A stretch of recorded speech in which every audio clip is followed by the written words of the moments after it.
In today's video, we're going to talk about something that is really important, and it's about prioritizing your mental health. Now, certainly during the pandemic, mental health issues have become, I guess they've come more to the forefront, but they've always been really important for students and teachers and parents and families. But we're going to focus on mental health and prioritizing mental health for students. Now, I'm not a mental health professional, but I do see my students go through really challenging, stressful situations, both personally, socially, academically, all the time. And so I have a few things I want to share with you. But first, I'm going to start with just a personal story about the advice that I gave to my son just a few months ago. And that was that if you ever have a choice between success and happiness, that I hope you choose happiness. Now, that's not to say that success and happiness are mutually exclusive. In fact, a lot of times succeeding at something, having a level of success at something you love or something you worked hard at can help lead to happiness, and that's great. But if you have to choose, if the success is at the expense of your happiness, choose the happiness. It's much more important. Now, I want to talk about a few things that you can do to really help with your own personal mental health. So, the first thing is eating healthy foods. Certainly, eating healthy foods and getting that good balance of nutrients is really good for your brain activity, really good for your mood as well. So, eating healthy is the first part of taking care of your body. But you also need to get plenty of sleep. Look, right now, 8 to 10 hours is what's recommended for teenagers. And there are very few teenagers out there who are getting 8 to 10 hours of sleep. So, really work on trying to schedule your sleep times and make sure you shut off your screen 30 minutes before you go to bed. Now, I might do an entire video just on sleep and trying to get better sleep because it's so important. But for now, we'll move on to the third thing, which is getting some exercise, moving your body. Now, look, you don't have to do some crazy, grueling workout every day, but get out there, go for a jog or a walk, do some yoga, play with your dog in the yard, do something for 20, 30 minutes every day if you possibly can. Just getting your body moving is really, really great for your brain health, your mental health, your attitude, and just your overall physical well-being. Next, and I cannot stress this one enough.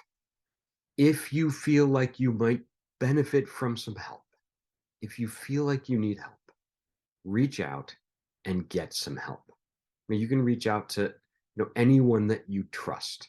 It could be certainly a parent. It could be a teacher at school or a school counselor or your advisor. You could reach out to friends that you really trust. Just let these people know, the people that you care about, the people you trust, let them know that you're struggling and you might need some extra help. There's certainly no shame in getting help for mental health issues, for depression, for anxiety, anything that's affecting you. It's like, look, if you break your arm, are you going to say, no, I'm not going to go see the doctor? That would be silly. Um, and that's really the level that we're talking about here. So please, if you need the help, find a way to get the help. Reach out to some people you trust about getting help. Okay. The next thing I want to say is that I want you guys to all understand that saying no is a perfectly acceptable answer to a request. And this can be a request that is some sort of social pressure that you don't want to succumb to. It could be just saying no to overscheduling yourself socially or academically. Saying no can actually be really empowering because you're not succumbing to all this pressure and social pressure. And I know it's super hard in high school and in middle school to deal with that social pressure, but just being able to say no and be confident saying no is really important. The next thing is I really think you guys all need to find something fun in your lives to do. It could be anything, right? You could just hang out with friends. You could play with your cat. You could start a Stranger Things club at your school. You could do anything that would bring a little bit of joy into your life, and you can do it for long periods of time, short periods of time. This is not time wasted.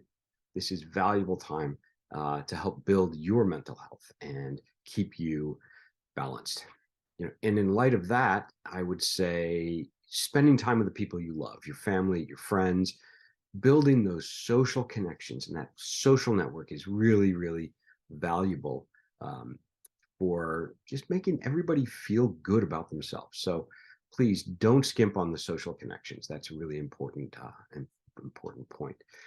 And finally, I would say this is a hard one.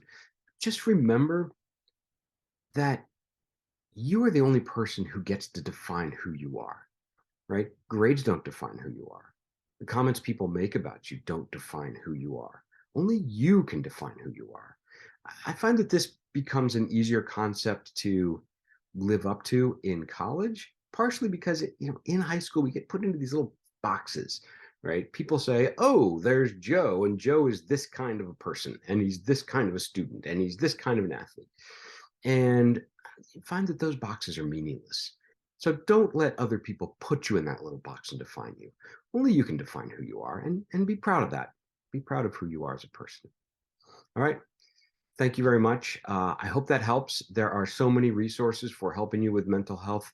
Uh, you know, school, like I said, parents, even online. Just do some searches if you don't feel like you have somebody to trust. And let's all stay healthy out there. All right. Catch you next time. Thank you for watching. And for more information, you can go to our website for more videos in our blog or subscribe to our YouTube or Instagram feeds. And don't forget, aim higher.